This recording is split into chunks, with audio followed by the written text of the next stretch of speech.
Yeah, what a great environment we had in Fort Worth, and felt like we played well on both sides of the basketball. It was a solid win for us, but going into this time of year, I think this team continues to grow and get better, and we've got a huge test in UTA.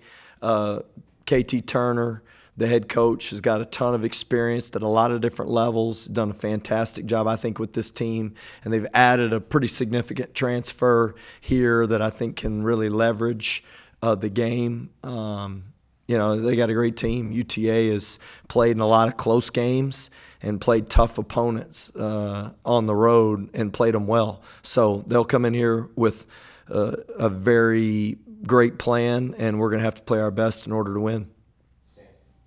What are some of the tweaks that you want to see on both ends of the floor as non-con winds down before you guys start Big 12 play? Well, I think what you've seen us do is start to share the basketball better. I think our assist to turnover and our ability to score off assist and continue to make the next play has been an area that's been great growth for us. And we've got to keep improving with that. And then defensively, just finishing it with rebounds and playing the game with physicality. I mean, like anytime the ball's gone into the post, we've struggled with defending that, and it feels like that point of attack and our ability to defensive rebound are two areas that we want to continue to grow on that side of the ball. And then looking ahead, what went into you guys, making sure you wanted to get A&M on the schedule in the next couple of years, and what precedent you hope that sets when you guys schedule these non-con Power 5 games later on? I played in the Southwest Conference, and I got a chance to play in the Big 12, and I actually was a part of the last game at Reed Arena and in College Station. And I'm just growing up in the state and having played high school basketball in Houston and in the Dallas-Fort Worth area. To me, these kind of games are what college athletics is about. And I love it for our students. I love it for our fans. But I think just in regards to such a quality opponent, and we had the opportunity to play them in an exhibition game, which the game didn't count for anything. We know that. And they've got a great program. Buzz has done a tremendous job with their team.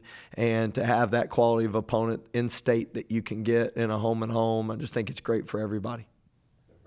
Coach, what are some strengths of UTA that y'all need to watch out for quick and kind of get on the right side of the ball while they're on their strengths? Yeah, I mean, they've got an attack mentality in the way they dribble drive, score you, put you on your heels. They can play inside out. They get to the free throw line.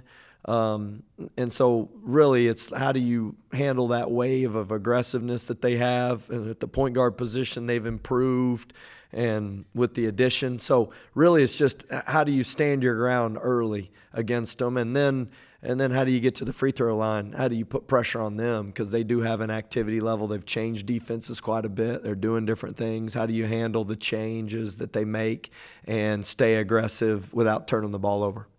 In a 1 p.m. game kind of during Christmas break, how do you keep that momentum up? Maybe a different routine earlier in the day. How do you prepare your guys, or how do they prepare to get in the right mindset earlier in the day?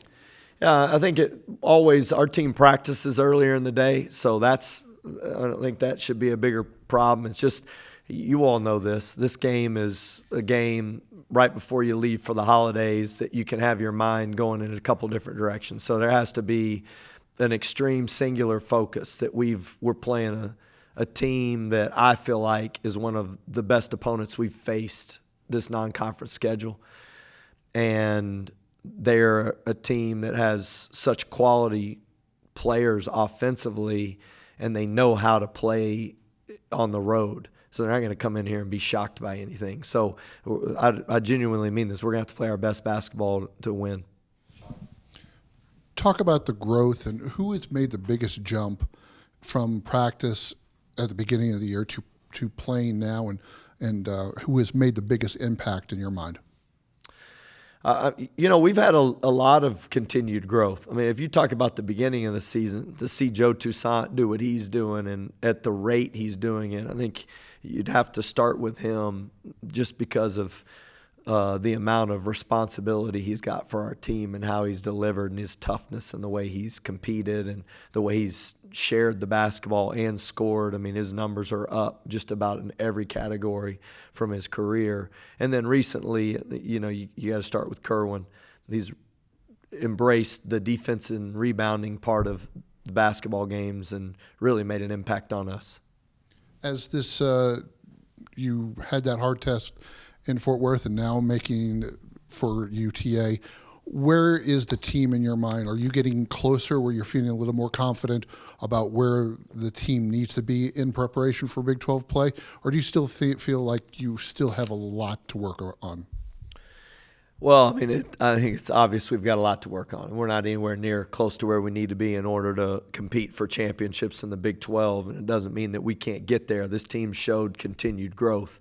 You can't ever feel good about anything, honestly. I'm not trying to feel good about anything. I think there's a leverage that you have to keep pushing every day, and you got to do it as much mentally as you got to do it physically. And so how do we keep improving? I will tell you with this group, what I am excited about is that there's a look of expectation within our team now and in our program, where at first I think everybody was just trying to figure out what their roles were and where we're going and how we're traveling. And now I think there's starting to become this real move toward everybody understanding how we need to play in order to win and how we need to compete every day in order to win and embracing the hard things that go with that. And so I know we're not there yet, but I can see a growth in regards to how our approach is every day. Final one for me.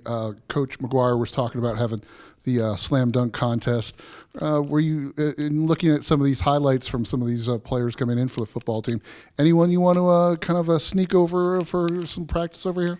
I could look at his roster and find a few guys that could help us, I think. I mean, we can start at the tight end position probably. But, no, I think it's fun.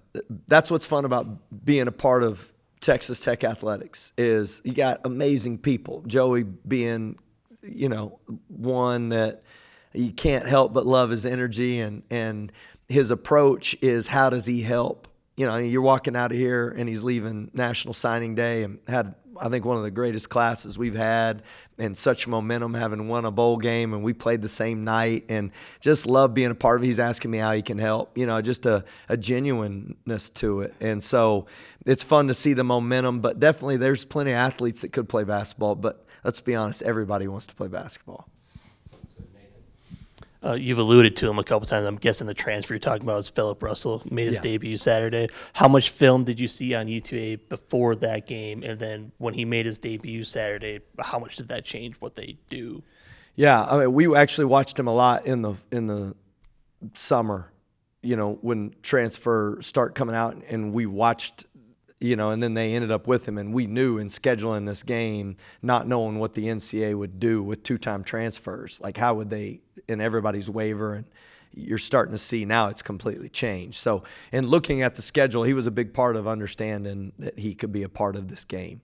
And so we've seen a lot of film on him and really respect him. He's a dynamic scorer. He's done it at a high level, and he can create for a lot of people, and the addition to him is really a big boost for them. And it was obvious in the game that he's done it. You could tell there's still a learning curve. No matter how impactful you can be, there's still inserting that during this time of year takes time because of role definition changes somewhat.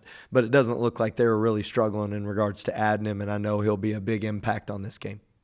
I know we're still in the thick of this season, but kind of looking ahead, especially with the shift to 20-game Big 12 schedule next year, these home-and-home series, bringing in different non-conference opponents. Do you have kind of an idea, a sweet spot of how you would kind of like to formulate non-con schedules moving forward?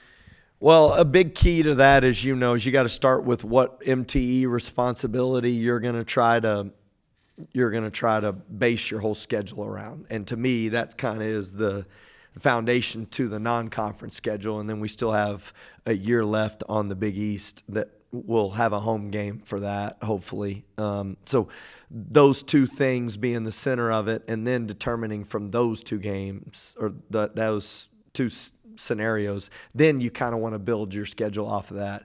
And with the league schedule being different also, going into next year, and you're going to have less opportunities for home games. I mean, for non-conference games. So how do you adjust that? And now that we have the A&M game at home, we're still looking at what do we want to do with those, and need to have home games because there's a responsibility to fill season tickets that we want to have games here. So we just got to take it slowly, but I think we're off to the right start, honestly, as to having a tougher non-conference schedule, and that's kind of the point. You mentioned the defensive rebounding earlier. How do you think Warren is doing? Obviously, he provided points against Vanderbilt, but what does he need to do to kind of help out in that process? Yeah, I'll tell you, Warren's really been consistent the last 3 weeks. I've been thrilled with his effort and his attention to it. And we concluded practice today, and he's not a guy that does a lot of talking in front of the team, even though he's got such a great voice and he's got such great experience. And today he spoke up talking about how impactful this game can be on a season, and it's so close to a break that everybody's got to stay focused. And to me, that says a lot about him and how he's grown into a role here where people know that we need to depend on him. And I think he's starting to play with that, with more physicality, and his rebounding and his effort defensively has grown incrementally for us in a positive direction. And he's embracing the need that we need to depend on him, and defensive rebounding is a big part of that. You mentioned the week off after this UTA game. What's the schedule like for you guys? Are you letting people – or are you guys spending Christmas together? How does that look for the basketball team? Yeah, no, we'll give them the opportunity to go home and the 22nd through the 25th, and then bring them back on Christmas Day, and then get prepared for a couple days and get ready to play. If any of those guys don't go, I mean, do you guys welcome them in? How does that work? Yeah, no, they're still in the process of finalizing some of those plans, because some of them had plans to stay and now they're going to get to go home. So the guys that get here, they have family or friends that they get to go stay with, and we plan all that and make sure they have people loving on them. I can't let you go without having the opportunity. What happened in that last game at Reeder Arena? Was a team that you were part of end up getting a win? No, we didn't actually. They dropped the confetti and the balls and the balloons on us, and it was actually Coach Baroni, one of his last games. Maybe it was his last game there, and it was they ended up beating us. So no, there's a pit in my stomach because of it. Coach, kind of circling back to on the court, and kind of mentioned Kerwin a little bit, but I've been impressed with his ability to put the ball on the floor and maybe facilitate a little bit, and something we haven't really seen from him at all. And I guess, what has that development been like in practice, and to get him to the point where he's able to do that in the game? Yeah, our practices share the responsibility of guys making plays, and we kind of start practice with some pre-practicing, and he's embraced it. And I'll tell you where it's really been good. If you see it, when you watch it in games, I think he's got an attack mentality now, and he's thinking score. You can't think pass when you catch it. And initially, when you start to put yourself in those playmaking roles, you think pass, and first sequence you got to think score. So I think that's where he's been great. I mean, he hasn't sacrificed, I think, his scoring to think he's got to be a playmaker. And because they take away his ability to shoot, then it's opened up opportunities for him to create opportunities. But he's been highly efficient. I think one of my favorite plays was at home against Omaha, where he had a shot fake and drove to the elbow, and he could have shot a pull-up, and then he could have made a quick decision and maybe led to a turnover. And he just stayed composed and then held it and then made a play that didn't result in a basket but didn't turn the basketball over. And I was like, hey, man, that shows that he's got a composure with the basketball where he's growing and getting better and having a comfort level where he doesn't feel like he has to do anything spectacular. And that's what this team needs. And I showed it to the team. Like, how can we keep making these kind of basketball plays for each other? And I think his experience of playing college basketball and his confidence in what he's doing with our team is starting to really give him opportunities to make decisions when he needs to.